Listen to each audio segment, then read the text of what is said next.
3, 2, 1.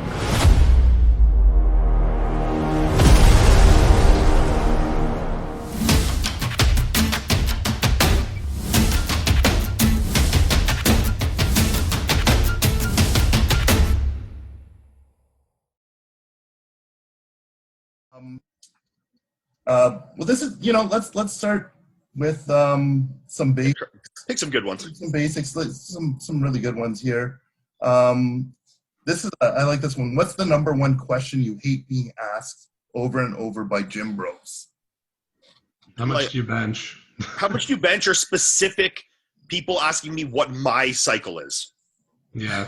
Because why does it matter what mine is? You can't just take mine and look like me. It's it's so irrelevant, Or people asking me what's Chris Bumstead's cycle? I'm like, buddy, if you saw it, you'd be so fucking underwhelmed. You'd never want to bodybuild again, It's questions like that just drive me insane. Because, what people with questions like that think that doing what someone does will dictate the same result. Any questions that are like that, what's your chest workout? It's and I think that's great that people want information, but it's they think that me giving this specific information will render a certain result, which is not necessarily the case, because in all these things, there's so many factors of execution, intensity, or same when it comes to the drug thing. It's I'm not the same person as you. My physique's not the same. I've been doing this longer than you. I mean, you could probably do, if you're a beginner, you could probably take 300 milligrams of test and grow like a fucking weed. I mean, it's you don't need to be asking me what I do. You should be asking me, what do you think is the best for me to do? And that's the thing people do the worst in questions is specificity. People need to be way more specific when they ask questions, and that's one thing that drives me insane. Yeah, mine's exactly the same. It's the whole like you said the other day, I think on Suad's podcast, what's your macros? And I'm just why mine? I was talking about that. They're not going to be 280 eating. You couldn't eat what I eat. It's what's the point of asking me that? I tell you my macros, you can eat it for one day and then you'll never eat it again. So it's what's the point of that? The point of this is when all these questions comes down to hire a goddamn coach. It's true. Hire a coach that will put together a program based on you and what your goals are and what your experience level is, and that. Don't take the top dog of, I don't go message, Phil Heath and be like, hey bro, what's your cycle? How much food are you eating? That's not going to make me look like Phil. It's not going to make me any better. If I ate what Phil eats and what Phil take, I'd probably get a lot worse, to be honest. So, it's, people need to look at and be more personal with things, Yeah. I think that is the one thing. Sorry. No, go ahead, James. Go ahead. That is the one thing that has changed over the years, because I know that when I was first coming up in bodybuilding, I wasn't interested in what other people were doing. I was interested in what I should do. Exactly. And that's the difference between the audience now and the audience then. I don't know if it's different, because I was listening to this story. It was a podcast about Sergio Oliva, not Junior, Sergio Oliva. And people wanted to know how this guy was so big and so much of a freak, and he was working at a factory. So I guess a couple of people snuck in. Well, that's going to be different, because when you're talking about Twinkies and Pepsi. Yeah, when you're talking about the first of a kind, there's obviously going to be this different level of intrigue. But there's tons of big guys like me and James and Joe and all these kind of guys. There's lots of us now. So for people to ask the exact specifics of stuff like that, it's like James said. When I started bodybuilding, I worried about what should I be doing for me? What should I be doing for training? And I like that. Exactly. Where do I go from here? This is where I am now. How do I get to here? And then how from here do I get to here? It's not I'm here. How do I get to Mr. Olympia? It's you eat Phil Heath's diet and take Phil Heath's drugs. You look like Phil. It's no, you're a beginner. You take beginner, and then you work up and you do it in stages. So I want to know what was right for me at the time. That's so true. That's good. Let's leave that at that, because we have so many. James, this guy messaged me 3 times over. So he really wants to know this from intensity. It's gonna be well. He wants to know, why do you do compounds first versus pre-exhaustion? Why? Because I just prioritize doing the most work while I'm fresh. So in my mind, the most progress I've had from bodybuilding training is when I place priority on the most taxing of movements earlier in the workout. Yeah. And then I kind of do what I would consider the more metabolic, isolated work thereafter. You know, when strength's high and I'm ready and I'm good to go, I'm going to use it. And then I kind of let the session flow into where it needs to go in a sensible manner. And compounds tend to come first. Okay. I mean, like, prime examples, like, would you go run a 5K before you tried to run a 100-meter personal best? Like, no. Exactly. You know, you would prioritize what you thought was the most prevalent, you know, most important thing. And for, you know, I think, and I agree with James on this, that those big, heavy compound movers are going to be the most beneficial. So you want to be the least taxed going into those movements. You want to get the best bang. And, you know, and form's very important, and execution for all of us. So we need to not be taxed yet. We need to be able to really lock it in and make sure that we get the most out of such movements. Whereas, you know, if they're placed later in a session, there's the risk of two things. Load is going to be significantly less, which the point of those particular movements is load. But also, if you do try to lift the same as you would have earlier in the workout, you're probably going to have slightly shot form because of the pre-exhaust. So it's just me being sensible, and Patrick obviously devises the training, and it just so happens that that's how he likes things to be most of the time as well. Yeah. So Joe, are you in the same school of thought? You do the heavy shit first? Yeah, usually. Like, the only thing I might, you know, you might like do like something, like some type of isolation to warm up first. Like, say you're doing quads, like I might do some extensions and then go into something compound. But yeah, like obviously it makes more sense to do it earlier in your workout because you want to get the most. Like, if the session's this long, the squats will be around here somewhere. Yes. You know what I mean? So yeah. The rest are just kind of warming up the joints, because compounds are really hard on the joints. That's what, you know, I won't speak to it, but I'm having tendonitis. I already tore one. It's like the older you get, the more I think you need to warm up. Yeah. I don't know about you guys. James, where do you think you'll place at the Olympia? Me? Oh God, that's a big question. That was the exact question, man. I can't even answer that because, like, I'm like, me and Patrick talk obviously daily, and I say what my ambitions are, but I'm very much under the mindset of just one day at a time, and the focus is the Spain show, and that's my focus right now. So if I get to the Olympia, then I'll be like Ian the first year got there. I'll just be fucking happy to be there and love the fact that I can even say that I'm an Olympian. And then whatever happens from there, happens from there. But there's one goal at a time in this bodybuilding, and that's the patience game. Is what we're trying to explain is so important. How do I go from here to here rather than from here to here?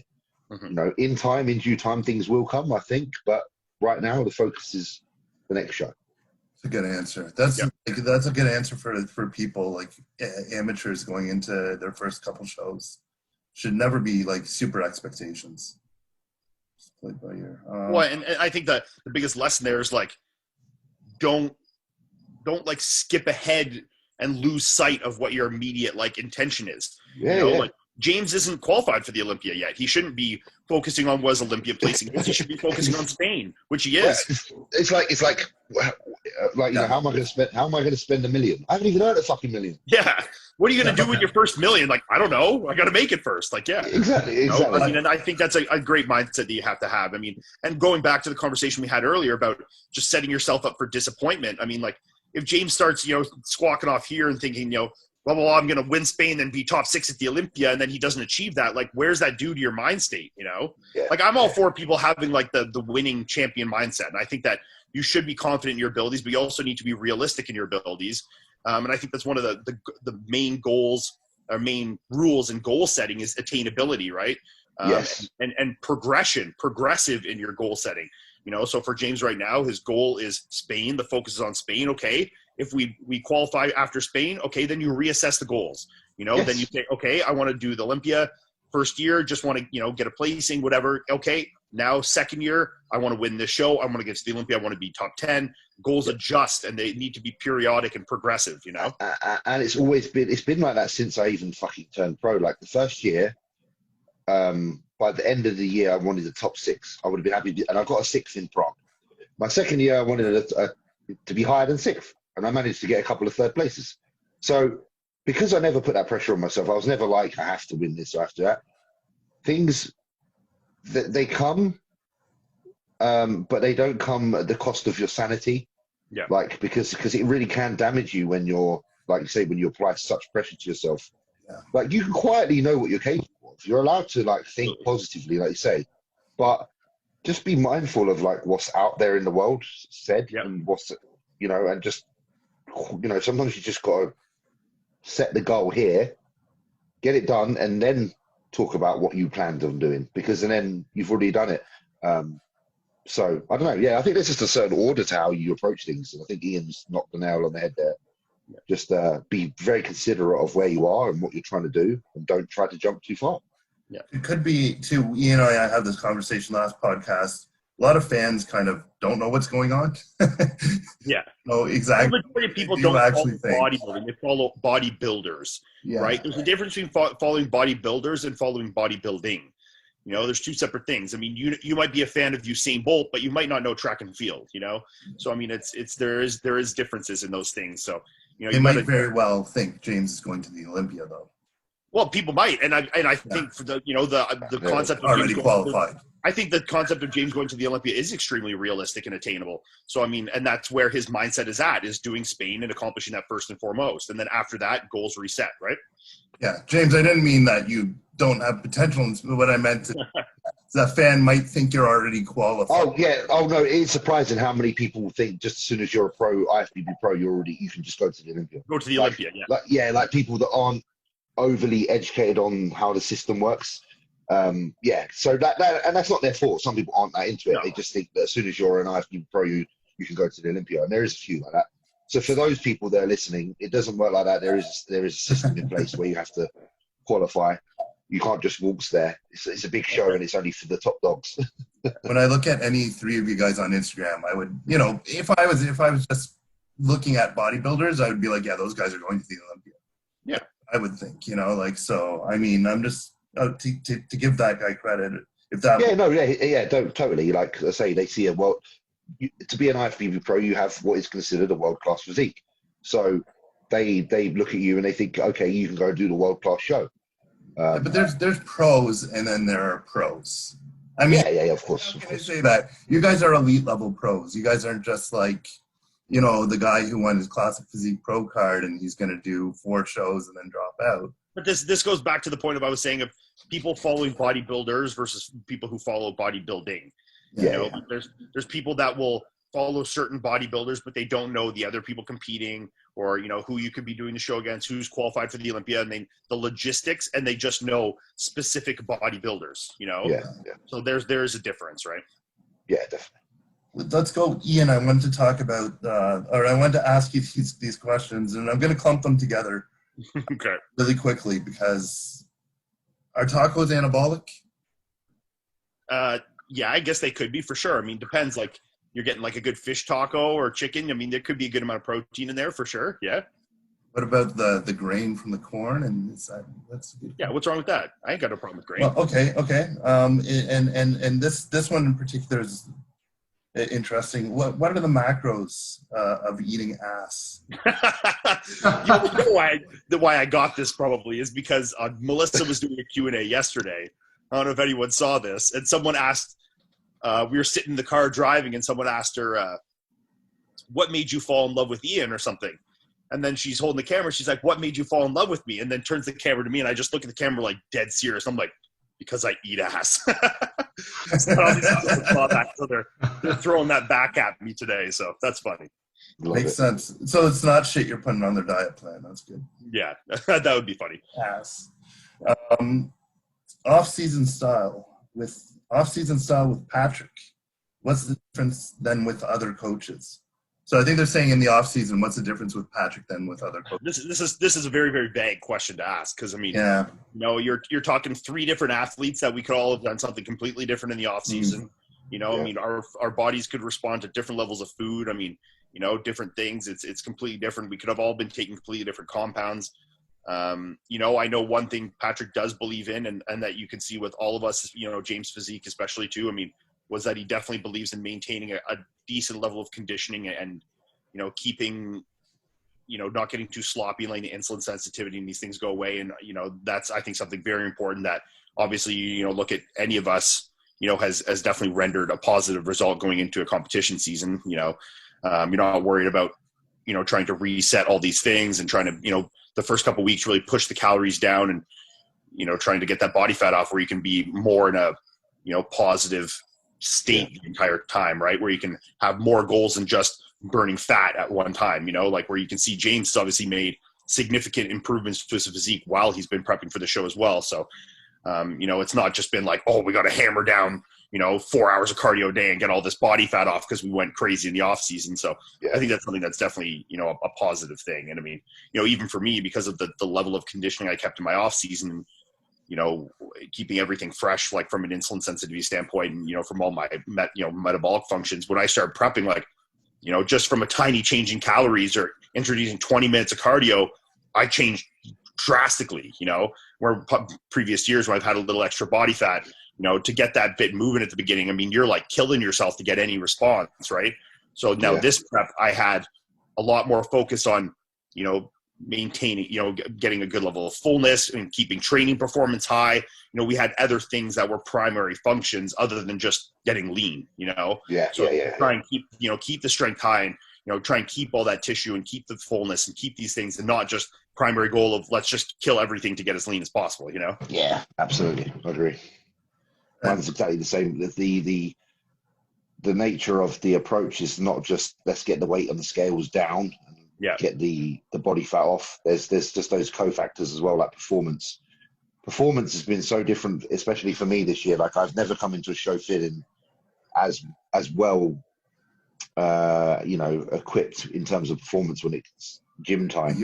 I'm fucking tired during the day. I'm knackered, but for some reason, when I get under a weight, it still moves like it was 4 weeks ago, 6 weeks ago. Exactly. So, and that says a lot about how Patrick is so on point, I suppose, with your nutritional intake. Because obviously you're in a deficit, but he's not just cranking you into some massive deficit like most coaches don't realize they do. They probably bring you down too much.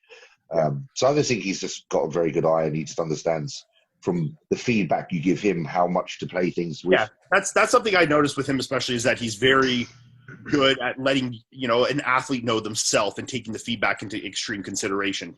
He knows that we're professionals and that we do know ourselves and that we do know to a pretty good level of what works and what doesn't and what feedback we're getting for certain things. And it's not just I know all, you know nothing. It's hey, what do you think? What do you think we should do? Where are you thinking on this? Send a program, be like, how do you feel about this? Anything you think we should do differently? Like there's always a level of feedback, and communication there between the two parties. So I think that's something that's super important there.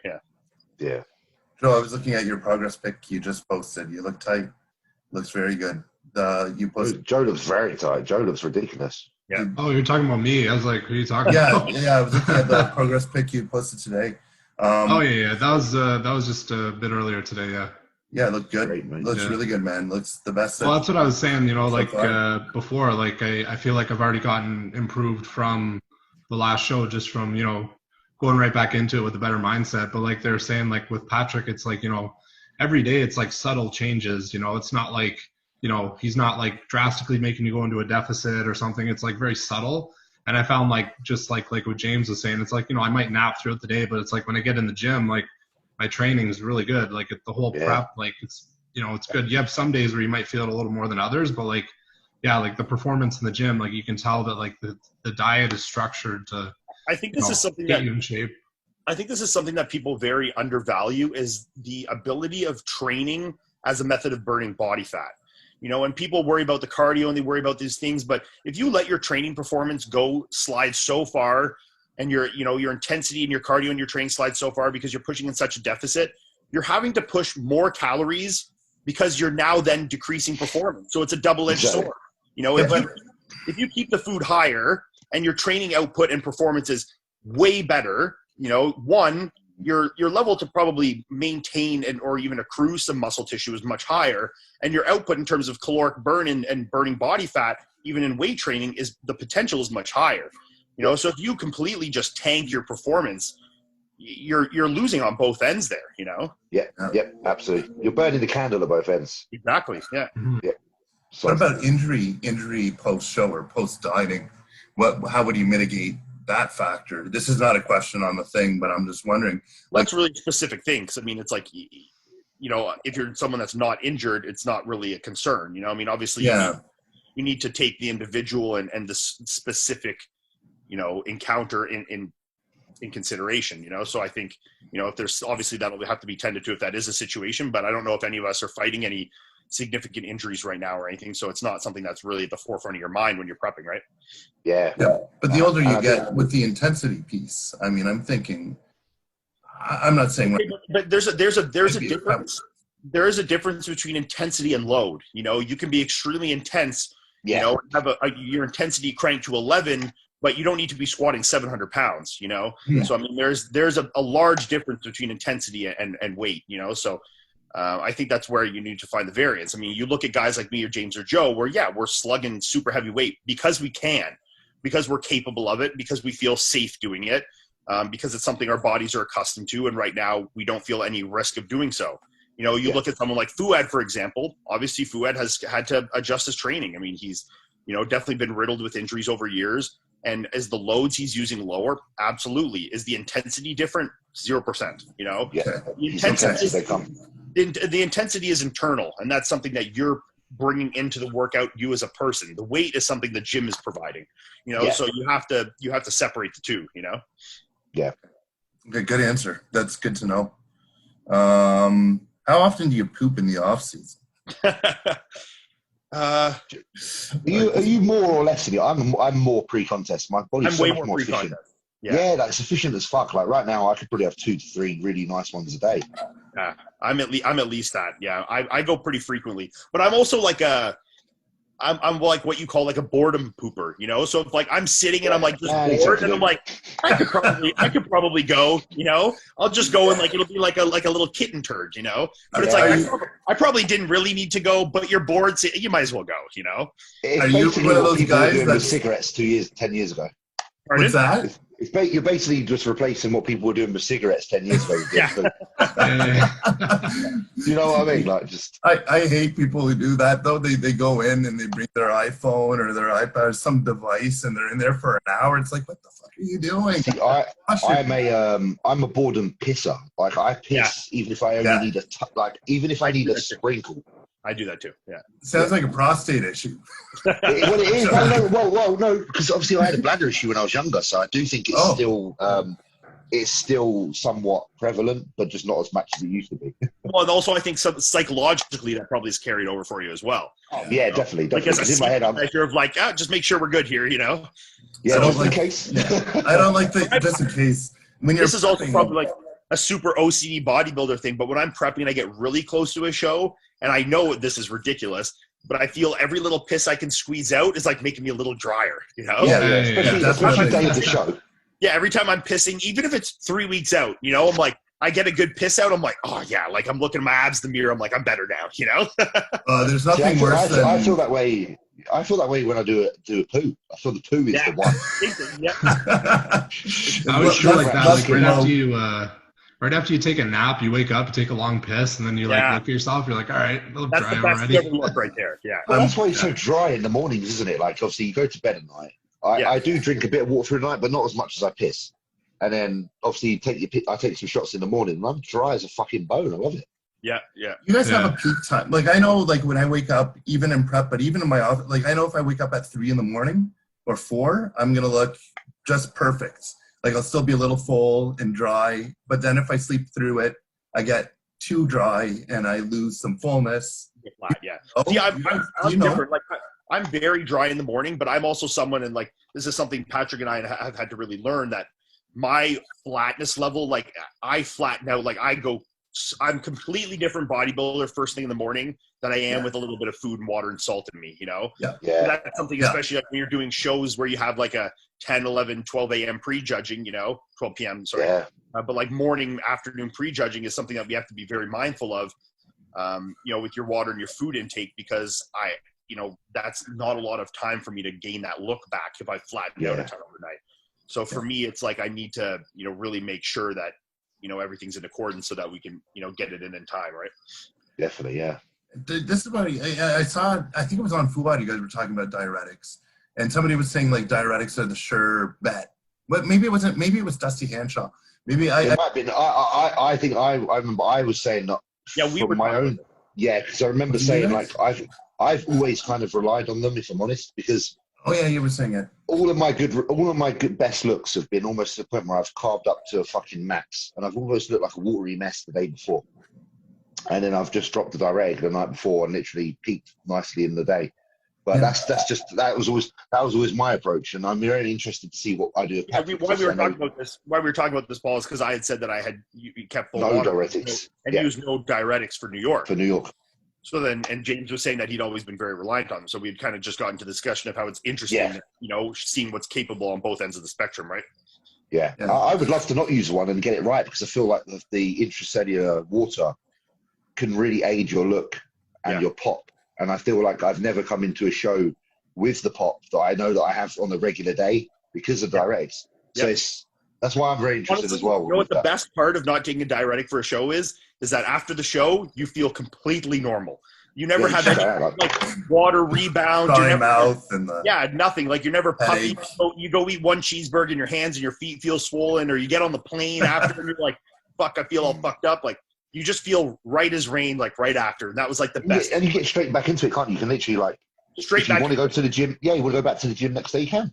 Yeah. You won't have those painful pumps. Yeah, there was no couple days where I'm like worrying about shit, something. Water off for my first 3 or 4 days post-show. My pictures all look like shit because of I'm either super flat because the diuretic has kept pulling me down and I haven't eaten enough, or you're super watery because you ate a bit and the diuretics give me a bit of a rebound. It's like one way or the other, you always kind of look a little funny. I just look the exact same, A day after the show, I look the exact same as the day on stage, and the next day I look the same as that day. And it's just like I hop right back into prep for the Olympia and I just look the exact same. Well, that's another good thing as well, because obviously if you've got more than one show planned, like if you are doing the Olympia, like from a health perspective, it's just good to not have to.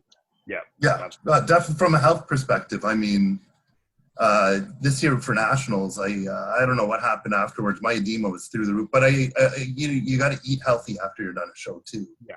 And that's the biggest thing. I mean, especially amateurs. You hear so many stories about this. It'll be people be like, I had the worst rebound after the show because my coach gave me diuretics. It's like, well, what did you eat? If you went out and ate McDonald's for 3 days, that's not your coach, bro. That's you. Paul, you ate quite a bit of food at nationals last year, so I think that was part of it. Yeah, exactly. Oh yeah, Rhonda made me those cakes and shit. But the vultures ate most of it anyways. But you could hammer diuretics and then hop right back on the diet the next day, and you can mitigate 75 to 80% of that. So I mean, it's really what the choice is of what if you're a dick and put a bunch of shit in your mouth versus if you don't. Oh yeah, it's true. Like for me, like when I did Cali, like I took like barely anything diuretic wise, and like kept my water in pretty much for the most part. And like I noticed, like even when I got back, like after all the travel and stuff, like I was only up a couple pounds from what I was at the show, and like even that came off in a couple days, and I felt fine.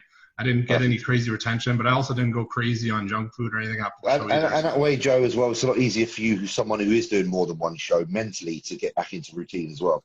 Because you don't see this massive fluctuation and you feel normal, and you're like, okay, a day of 20 minutes of cardio is probably going to pull me back to where I was.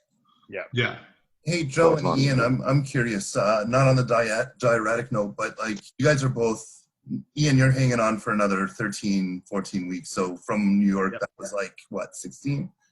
No, it was 15 from New York. It's 13 this past weekend. It's 12 and a half.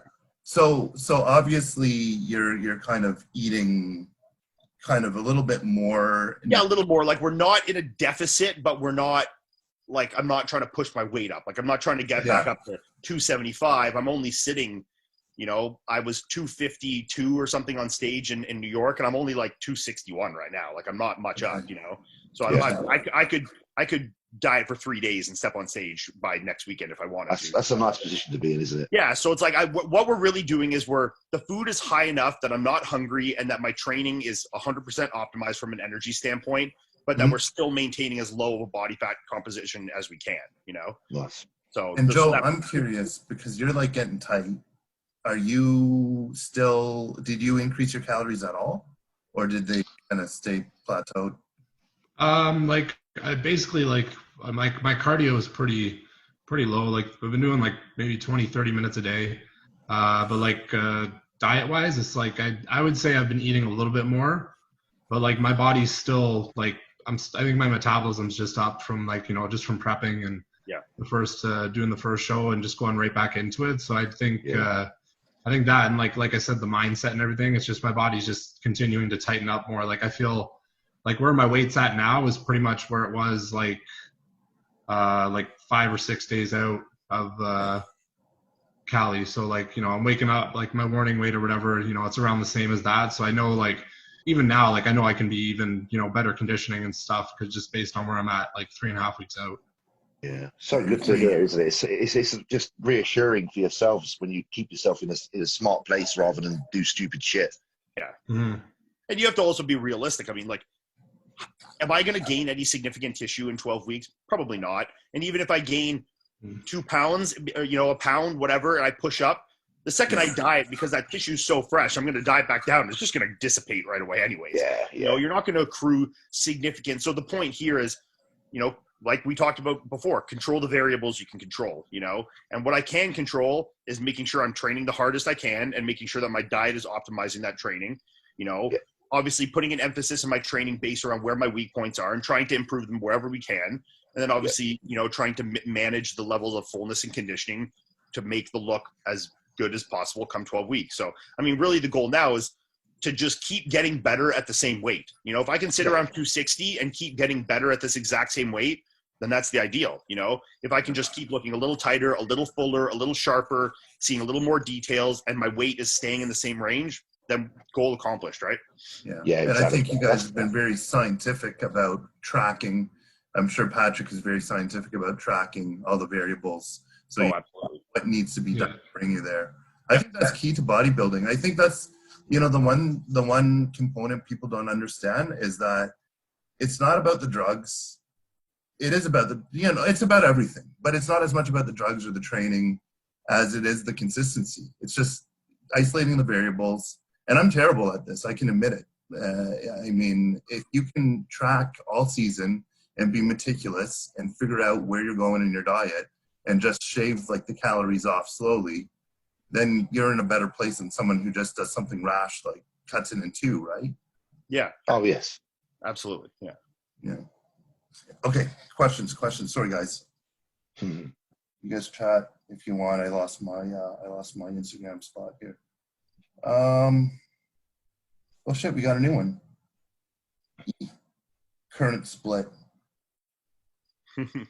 Watch James's videos and Joe's videos.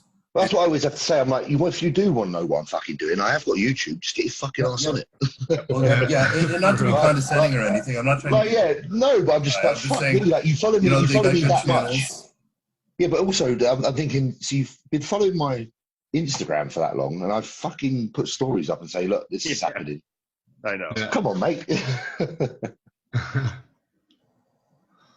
This one was a funny one, actually. I might get into some drug-related ones because we got a couple. The effectiveness of DNP. Never used it. I've never used it. Never used it. That's good. See, unless you're Tony Huge, you haven't used DNP. My answer to that is, if you think that you need it, you're doing everything else wrong. Yeah, man. You know, if you're at the point where you think that you need that to lose body fat, then you're dieting wrong, you're doing cardio wrong, you're not training hard enough. I mean, there's so many other factors that are coming into play if that's something that you think is necessary, you know? I feel like you just got the wrong mindset for bodybuilding. Yeah. You're impatient. If you want DNP, you have lack of patience. Big time. And impatience is not a good mix with bodybuilding because nothing comes quick in this one. No, exactly. You know? This is an interesting one. Around 213, 217, after I passed 215, I think that's pounds, I usually get edema in the ankles, only at 500 milligrams of test. Get blood work done. What are your kidneys? Yeah, it must be dietary. Is your GFR wacky? I mean, it's like there's a million things here. I mean, it could be a fluid balance thing. It could be sodium. It could be, you know. It could be liver. ALTAS. It could be, yeah. I mean, I don't think you'd get significant edema from that. I would go more to kidneys, but I mean, it's certainly possible. But I mean, just go get a blood panel. I mean, get everything done, look at it, and then eliminate from there. If that's all good, okay, then go into food. If it's not food, okay, go into drugs. Just work your way down the line. But obviously, your health markers should be the first and most pertinent to look at. Once you eliminate those, then you can go to less severe and less pertinent variables, right? Yeah. And then you can figure out what's going on with that. But yeah, it's impossible to answer that question without knowing. You need to see blood work. But it could be a sodium. I don't know how much this guy is eating. Well, that's one of the first things I said with the diet. It could be a water balance issue of some sort as well. But I mean, that would have. Even those dissipate, something like that would dissipate after a while. It's probably a health-related thing because, I would say it's health-related. Yes. Yeah. Orals, Anavar specifically. Do you split the dose or take them all pre-workout? I mean, I always split everything up. I mean, you can take it all. I mean, it's not like you're splitting hairs on this shit here. You know. Yeah. It's like just take it every day.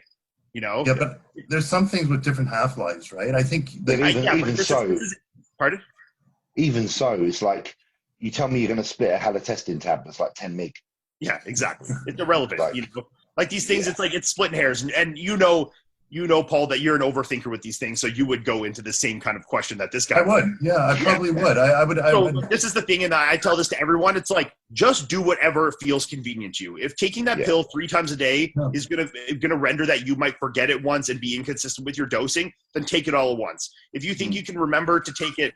You know, you say you're doing 40 milligrams, take 20 in the night and morning and 20 at night, or 10 4 times. If you think you can do that and be 100% consistent, then that's great. If you think that you might forget, take it all at once.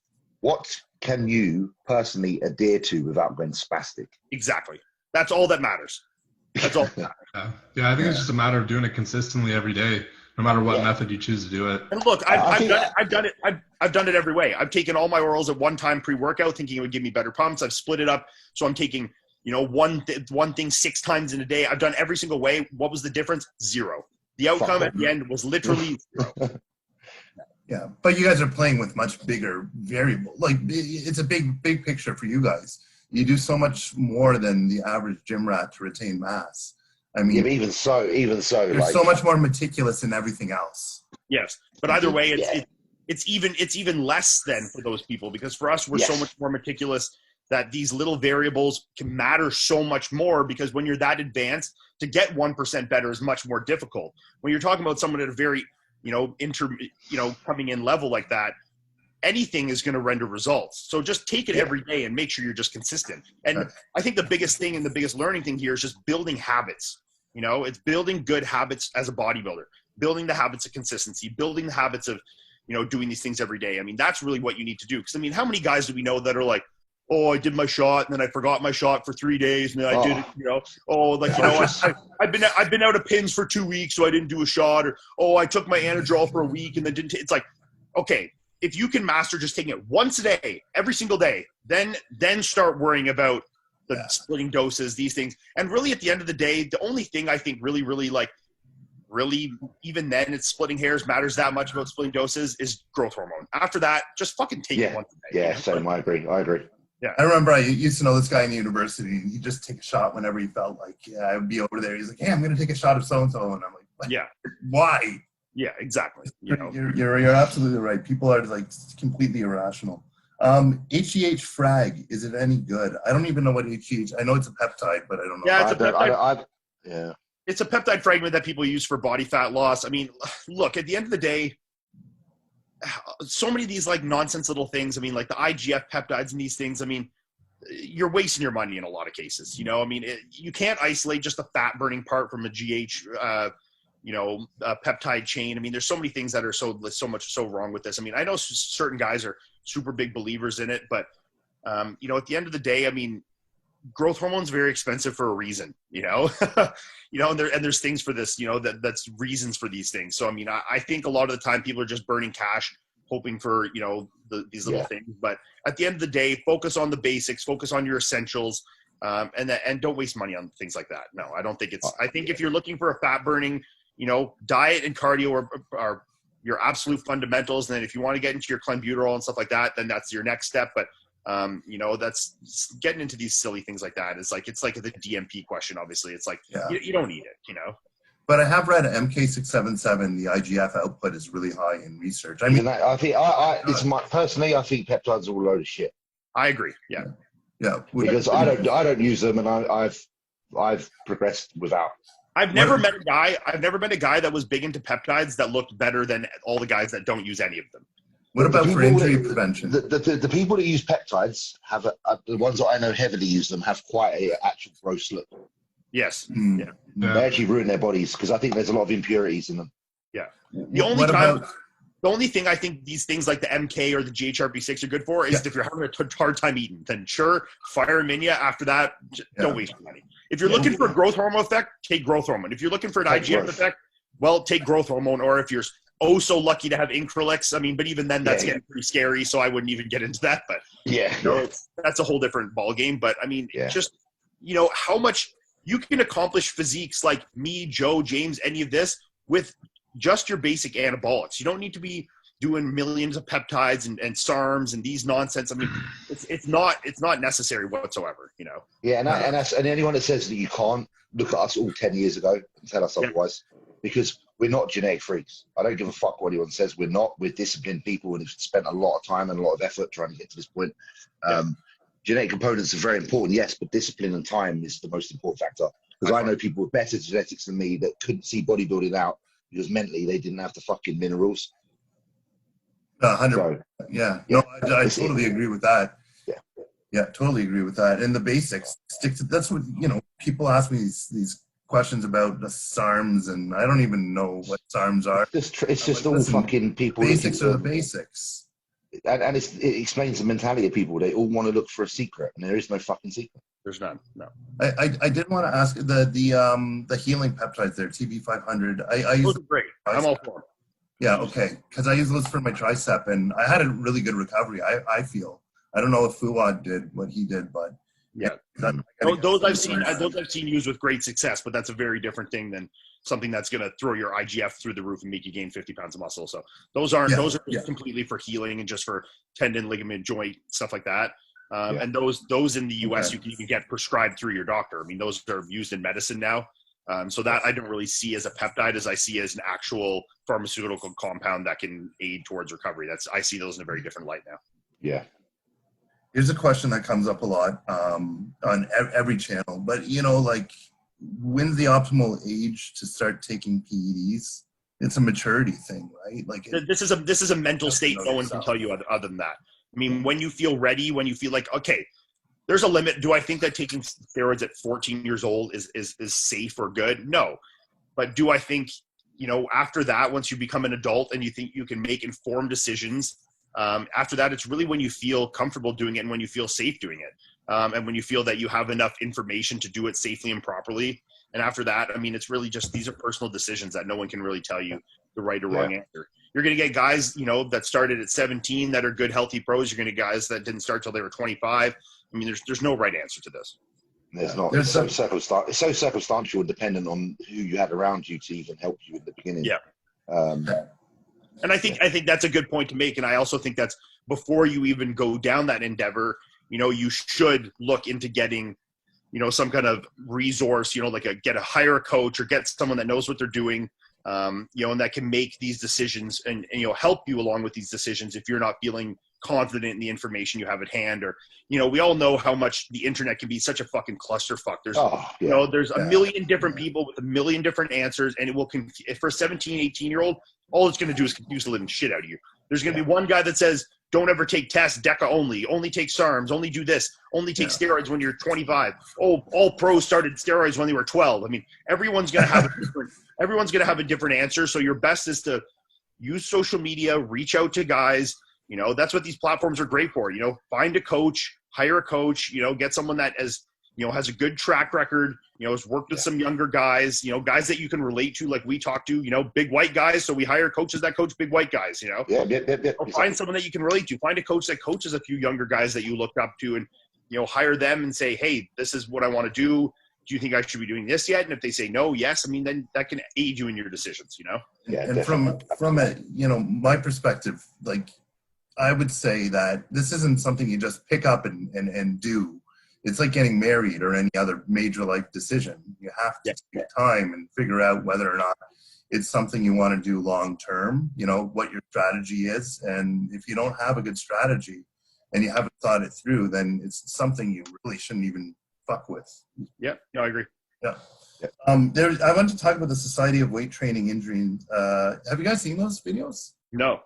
It's interesting. I'll share the link, but it's a bunch of videos. It's like it's a conference, and they have professionals kind of in the industry. John Meadows was there, but they also have doctors, psychologists, and they speak to James and I were talking about the neurochemical balance last time, and how certain compounds affect neurochemistry. They had a speaker speak to that, how some compounds will elevate dopamine, and Sure. it's good for certain people. Anyways, I just, if you're thinking of using anabolics, I think this is a good resource. Society of Weight Training Injury Specialists. It's Swiss.ca. I wonder why it's .ca. Anyways, there's a website and they have an Instagram page, and I've been watching some of the videos, and it's mature adults talking about shit that you should be considering if you're be in strength training, bodybuilding, or physique competitions. Cool. Thought I'd throw that out. Back to our questions. One more question, then I got to run here on you guys too. Okay. Then we'll probably wrap it up. My favorite one, frying pans. Joe and I talked about this one because it's great. How many frying pans do you go through in a year? Well, this is funny. I used to burn through frying pans like crazy, and I'll throw the blame on Melissa for this one. She'll take it because she's a chronic overheater. You know those people that like cook everything on like full 10 heat. Like try and cook it as fast as possible, which is like, one, it's the worst way to cook your food, and two, it's the worst thing for your pans. Like especially certain foods like eggs, you should never cook over like a low to medium heat. They completely just get destroyed after like 3 or 4 heat. Yeah, so like certain things like that actually do hurt them. And then, they destroy frying pans. But now I'm such an air fryer aficionado.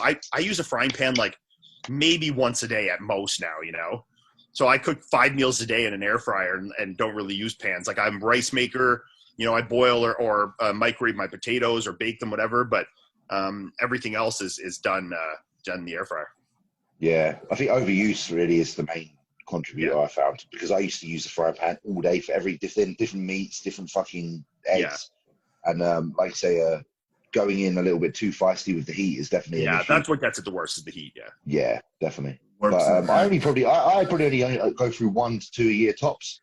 Yeah, I've got one now, the new one, because the last one I had for about 3 years. Yeah, that's good life work. Yeah, didn't do too bad.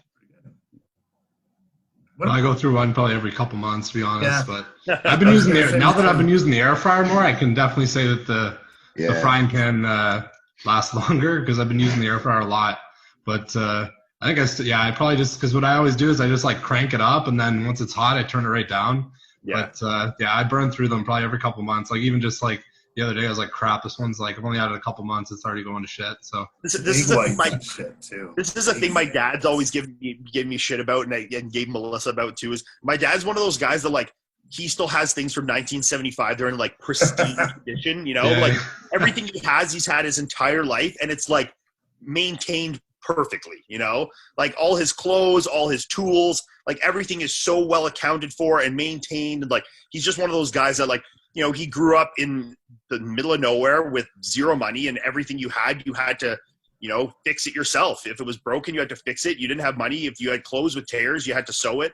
I'm not saying by any stretch I'm like that, but a lot of these things, when I was growing up and I was cooking and, you get the pans out and you want to rip it in, my dad would be like, you can't, you're going to ruin this and do this. Yeah, he's one of those guys that would like, in terms of like maintenance of things and like keeping like expanding their life, their lifespan.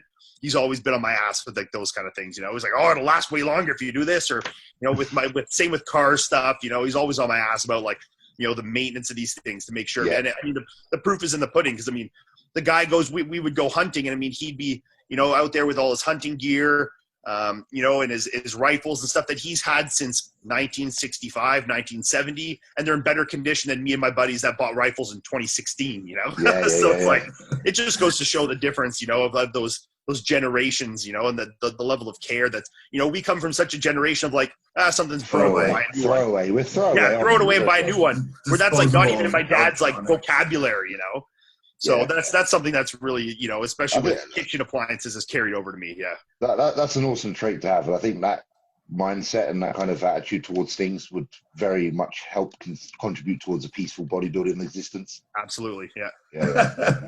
It would, honestly. Definitely. Yeah. So if I didn't get to all the questions, let's you know what? It's been an hour and 40 minutes. I didn't even realize it's. I got cardio to go and do as well.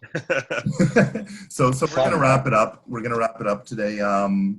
I'm going to wish everyone success. Like, everybody's got a little different time schedule here. So 3 weeks out, 2 weeks out, and Iain 13. 12 and a half. 12 and a half, yeah.